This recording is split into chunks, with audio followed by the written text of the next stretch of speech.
I've seen a lot of change, been through a lot of pain. Some things are not the same as they were. 숭의전이 뭐냐 하는 거를 간단히 말씀드리고, 그 다음에 숭의전이 어떻게 그동안 변해왔는지에 대한 거를 두 번째로 말씀드리고, 그 다음에 왕건 동상이 숭의전에 있었습니다. 조선 초기에.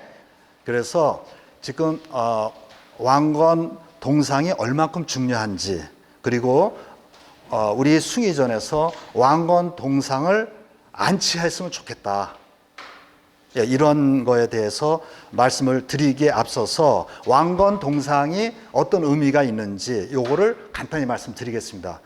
숭의전이 뭐냐, 이제 이런 내용입니다. 숭의전은 조선이 만든 고려의 종묘입니다. 뭐 잘 아시겠지만 숭의전이 원래부터 있었던 숭의전이 아니고, 고려 종묘는 개성에서 고려가 시작이 되면서 개성에 종묘를 만들어서 이미 있었어요. 근데 고려가 망하고 조선이 들어서자마자 그해 첫 해에 바로 앙암사로 왕건의 제사를 지내도록 하라, 이렇게 결정이 됐어요. 그게 숭의전의 시작입니다. 그렇지만 처음에 왔을 때도 고려 태조 묘, 그러니까 사당 묘자거든요. 사당을 만들어서 시작을 했지만 숭의전이라고 그때 이름 붙여준 거 아닙니다. 그리고 한 22년 지난 다음에 이제 숭의전이라고 붙여준 거예요. 그렇게 해서 쭉 이제 내려온 것이 지금까지 봄, 가을로 제사 지내는 게 여전히 이어지고 있는, 그러니까 왕건 고려 태조의 제사 지내는 거는 1000년이 넘은 거로 알고 계시면 됩니다.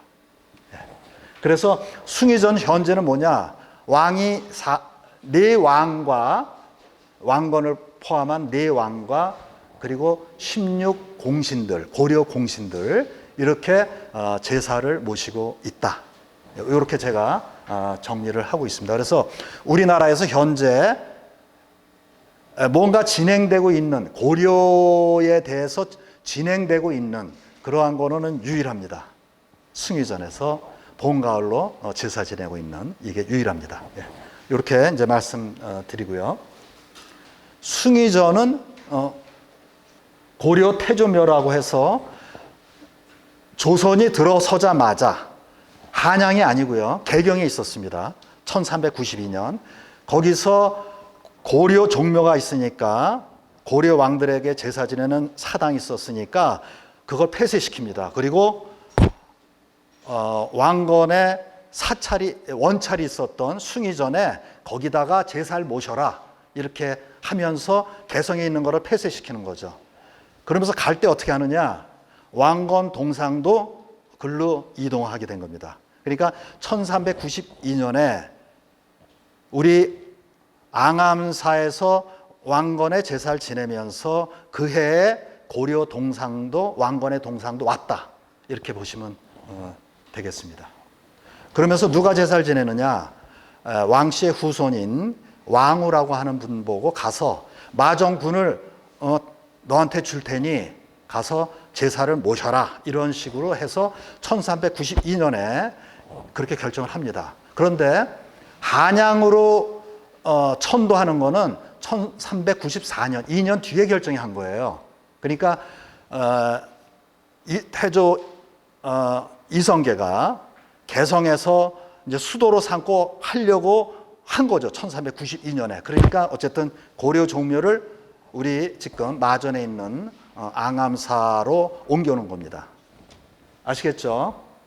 다음에 이제 제사를 이제 지내다가 한 10년, 한 5년, 10년 지내다가 이렇게 하면 안 되겠다. 그래서 별도로 이렇게 사당 같은 걸 조그맣게 하나 지었어요. 그리고 고려 왕도 좀 모셔야지, 나머지. 그래서 8왕을 모셨습니다. 그러다가 세종이 들어서면서 이제 조선이 어느 정도 조금 안정이 되니까 아니 조선도 지금 고려 종묘에 5대 왕을 모시고 있는데 8명의 왕은 너무 많다. 그거 합리적이지 않다. 그래서 그건 4명으로 줄여야 된다. 이런 결정을 내립니다. 그리고 이제는 유교식의 조선 사회가 좀 안정이 됐으니까 그 전에는 영정입니다. 영정, 그 다음에 동상 이런 게 고려 시대에는 거기에다가 제사를 지냈는데 이제 조선 유교 사회가 들어오니까 영정도 필요 없다. 그래서 영정도 대부분 없앱니다. 완전히 없애지는 않고요. 대신 이제 앙암사의 영정은 하나가 그대로 있죠. 예. 그런 상태에서 그 다음에 여기 이제 위패가 잘못됐어요. 그냥 위패, 저희 그 위패입니다. 이게 패할 패자가 아니고 예, 이렇게 나무 패자 같은 그겁니다. 그래서 위패로 전부 바꾸도록 이렇게 하게 됩니다. 그래서 네 왕이지만 그 위패가 4개니까 왕의 위패가 4개니까 4위 이런 식으로 표현을 하는 거죠. 그래서 이제 어느 정도 왕건의 제사만 지내다 세종 들어와서는 이제 조금 이제 체계를 잡는 거죠. 그 다음에 세종이 죽고 나서 바로 다음에 어떤 게 되느냐, 이제 바로 숭의전이라고 이름을 붙입니다. 그러니까 이제 너무 좀 허름하고 작으니까 그 제사 지내는 곳을 조금 사당을 좀 크게 짓고, 그 다음에 이름도 이제 임금이 머무는 의미에서 전이라는 거로 격상시켜서 숭의전이라는 이름을 이때 붙입니다. 그러니까 1452년도에 숭의전이라는 이름을 이제 붙이게 되고, 그 다음에 마전현도 이거는 고려의 왕들을 제사 지내는 곳이니까 여기는 한 단계 커서 크게 마전군이라고 하는 게 맞다 해가지고 그 당시 인구가 많이 살고 있지 않았지만 마전군이라고 격상을 시킵니다. 그리고 이때 이제 그 고려 시대 때 나라를 구한 그러한 그 신하들을 16분을 선정을 해서 이제 본격적으로 숭의전 체제가 완성이 됩니다. 그러니까 1392년에 고려가 들어서서 한 몇 년이 됩니까? 한 60년 만에 이제 숭의전이라는 이름으로 자리 잡게 됐습니다. 예, 그거를 이제 말씀드리고요. 자, 그 다음에는 어떻게 되느냐? 이제 그 다음에는 이제 완성이 됐기 때문에요. 아까 좀 말씀드린 게 빠진 게 뭐냐면 숭의전이라고 이름 지으면서 여러분 잘 알고 계시겠지만은 왕술래라고 하는 분 보고 이 제사를 맡아 지내라 하는 거를 그 숭의전이라는 이름을 정할 때 그때 그 임명을 합니다. 그래서 그분 묘소가 있는 거 알고 계시죠? 저기 들어온 고개 넘어서 고개 있는데 꺾어지는데 거기 그분이 계시죠? 예. 그렇게 하고 이제 어느 정도 안정이 되면서 그 이후로는 왕의 행사가 있을 때 그분들을 초빙했거든요. 근데 이제 왕씨들을 초빙하지도 않고 그 다음에 이제 그러한 예를 지내는 사람들이 이제 제사를 지내도록 했습니다. 그러니까 왕씨 후손들이 했던 게 아니라 그다음 이제 중종 때부터는 조금 소홀히 취급이 되는 거죠. 이제 전체적으로 체계가 완비됐으니까 이제 소홀해집니다. 그러다가 이제 임진왜란이 지나고 그 다음에 보면 인조 때 예관 치제라고 하는데 이게 무슨 말이냐면 그 제사를 지내는 관리입니다. 그거를 파견해가지고 그 사람이 다시 이제 제사 지내도록. 그러니까 결국은 또 한 100여 년 정도는 제사도 안 지내고 이제 소홀히 했던 거죠. 그리고 또 영조 때는 또 건물이 너무 조금 허름하니까 그걸 또 수리를 하고 그 다음에 또 관리를 파견해서 또 제사를 지내도록 이렇게 합니다. 그 다음에 1789년 정조 때 또 한번 대대적인 수리를 합니다. 그런데 그 당시에 그 마정 군수였던 분이 한문홍이라고 지금 그 암벽에 글씨시를 쓰신 분이 바로 저분입니다. 한문홍이라는 분. 그러니까 정조 때 좀 새로 이제 수리를 해서 좀 단장이 돼 있으니까 마전 군수가 감회가 새로웠던 모양입니다. 그래서 그걸 시로서 읊어가지고 아마 그것도 어느 책자에 남았으면 없어질 수가 있었는데 암각을 해가지고 거기다가 남겼기 때문에 여러분들이 지금 숭의정강을 볼 수 있는 거죠. 그러니까 역사가 참 뭐 좀 허무하다. 예? 그렇게 화려했던 고려가 지금 이렇게 흔적도 없고 좀 사라지고 있었는데 어쨌든 또 다시 이렇게 증축을 하니 또 참 역사라는 게 참 허무하구나. 뭐 이런 거를 이제 노래한 그런 글입니다. 자, 이제 그 정도로 하다가 일제시대 때도 제사를 계속 지냈습니다. 그러다가 이제 저희가 한국전쟁을 맞이하죠. 한국전쟁을 맞이했는데 한국전쟁 중에 다 없어져 버렸어요. 건물도 없어지고 거기에 있었던 영정도 없어지고 아무것도 터만 남아 있었던 거죠.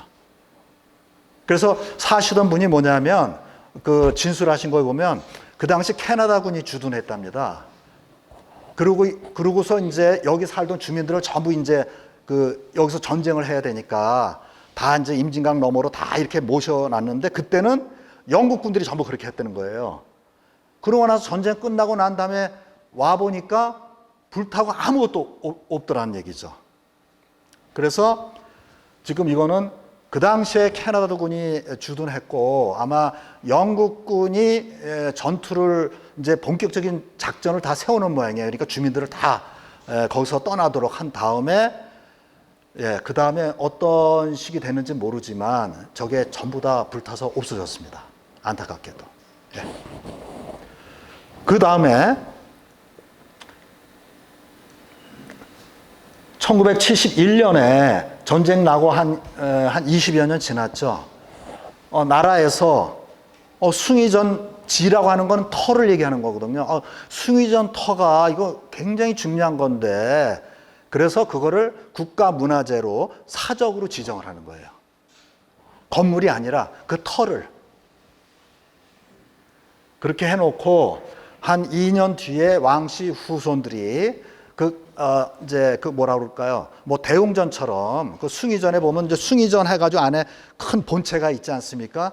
그거를 건립을 하세요. 왕씨 후손들이. 그 뒤에 뭐 배신청, 이한청 이런 걸 전부 짓습니다. 그래서 마지막으로는 1986년도에 모든 복구가 마무리됐다. 이렇게 이제 기록에는 돼 있습니다. 자, 왕건 동상은 932년에 왕건이 나라를 세우죠. 그 다음에 한 20여 년 지나면서 이제 왕위가 바뀌고 있는데 왕건이 지방에 있는 호족들하고 전부 결혼한 건 아시잖아요. 부인이 몇 명이라고 기억하고 계세요? 29명. 부인이. 그러니까 전국의 호족들 뭐 딸이라든지 해서 전부 결혼해서 29분의 부인을 두고 있는 겁니다. 그런데 그러면 어떻게 되느냐? 문제가 뭐냐? 조금 지나면 그 사람들이 개인 병사를 다 가지고 있었어요. 그럼 어떻게 되겠어요? 왕을 중심으로 해서 움직이기가 어렵겠죠. 그래서 결국은 뭐냐면은 지금 광종 때 들어와서 광종은 야 이거 안 되겠다. 왕으로의 권위를 내세워야 되겠다 그러면서 개성에 절을 하나 만드는데 그 절 이름이 여기에 나와 있는 봉은사예요. 봉은사에 굉장히 중요한 데다가 어떻게 했느냐 하면 왕건 동상을 모셔놓습니다.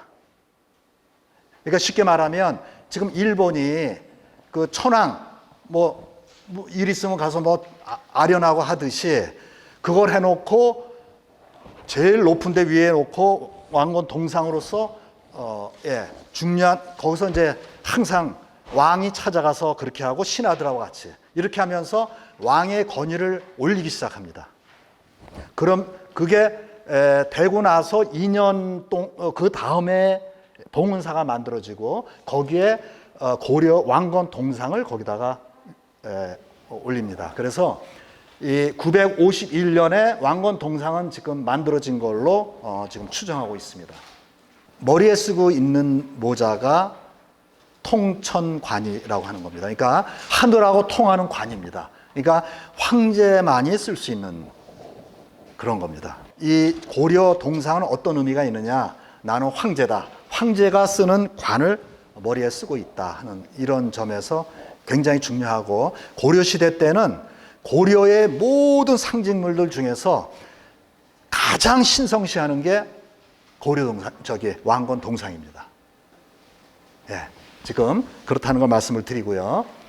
그런데 이제 이게 왕건 동상이 언제 왔느냐? 아까도 말씀드렸지만 앙암사에 이제 왕건의 제사를 지내도록 1392년에 태조 원년에 바로 지시를 하잖아요. 그래서 앙암사 절에서 그냥 아마 영정도 원래 앙암사에 태조의 영정이 있었답니다. 왕건의 영정이. 그러니까 거기서 아마 그냥 제사를 지냈을 거예요. 그러면서 개성에 있는 고려 왕건 동상을 거기서 거기로 보낸 거죠. 바로 그 해에. 그 다음에 어떻게 되느냐? 아까도 말씀드렸지만 세종대왕이 세종왕이 네 왕을 제사 지내서 사위사라고 사당 이름을 정했잖아요. 그 당시에 영정도 줄이고 있었잖아요. 그러니까 이 동상도 거기 있으면 안 된다 그래가지고 동상을 개성으로 다시 보냅니다. 그래서 왕건의 무덤, 현릉이라고 하는데 왕건의 무덤 그 옆에다가 땅에 묻어버리는 거예요. 왜냐? 왕건 동상을 훼손시키면 안 되잖아요. 왜 그러냐면 왕씨들이 있고 벌써 전 왕조를 무시했다 이럴 수 있으니까 훼손은 못하고 왕건 릉 옆에 땅을 파서 거기다가 묻어버린 거예요. 그러면 그게 거기에 묻혀서 500년 동안 잠들었다가 다시 발굴이 됩니다. 그러니까 이게 1993년이 아니고 1992년이에요. 어떻게 해서 발굴이 되느냐? 김일성이 그 태조릉이죠. 왕건릉을 보더니 너무 좀 초라하다. 저기를 좀 크게 제대로 해라. 이렇게 명령이 내려져 가지고 그래서 왕건릉을 대대적으로 개보수를 시작을 했습니다. 그러면서 땅을 파다가 능 옆에 파다가 왕건 동상이 나왔어요. 근데 그 당시에 그게 왕건 동상인 줄 모르고 이건 무슨 고려 불상이다 이렇게 생각해 놓고 그냥 뭐 포크레인 같은 거 그냥 팠죠. 그러니까 막 다리인데도 좀 기스나고 막 이런 상태에서 팠어요. 그런데 그게 왕건의 동상이다라는 게 나중에 밝혀졌습니다. 그래서 제가 이제 말씀드리는 건 뭐냐면 숭의전이 굉장히 중요하지만 아까 제가 말씀드렸죠. 1392년에 왕건 동상이 와서 1420년인가 세종이 어떤 제사 지내는 걸 틀을 완전히 세팅시켰을 때까지는 여기 있었던 거예요.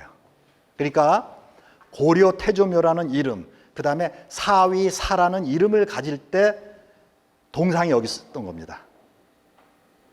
그리고 세종이 그렇게 만들어 놓은 다음에 그러면 이걸 다시 개성으로 보내라, 묻어라 이렇게 해서 갔고, 그리고 한 20여 년 있다가 아까 말씀드렸듯이 이제 숭의전이라고 정해질 때는 동상은 무덤 안에 묻혀 있는 그런 상태였죠.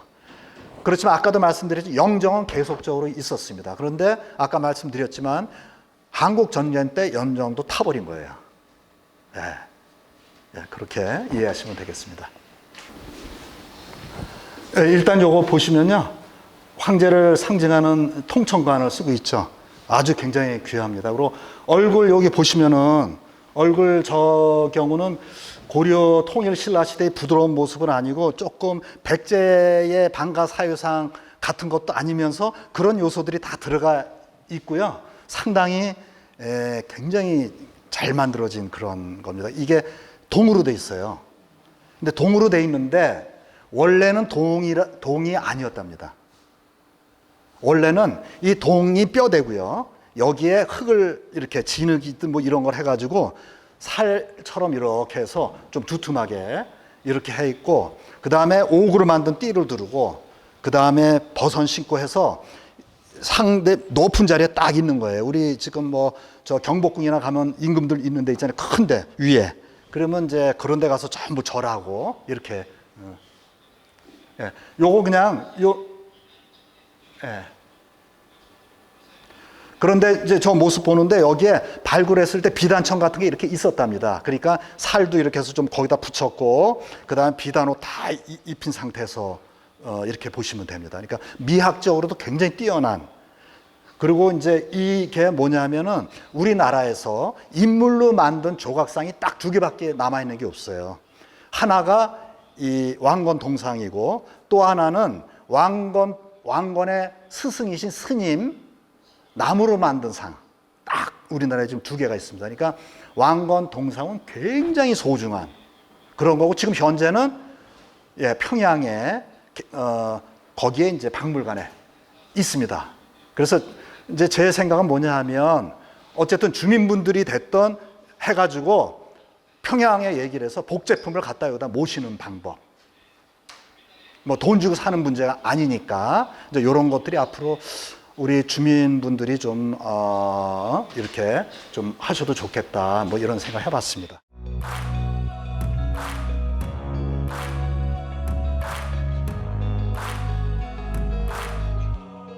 Way back a year ago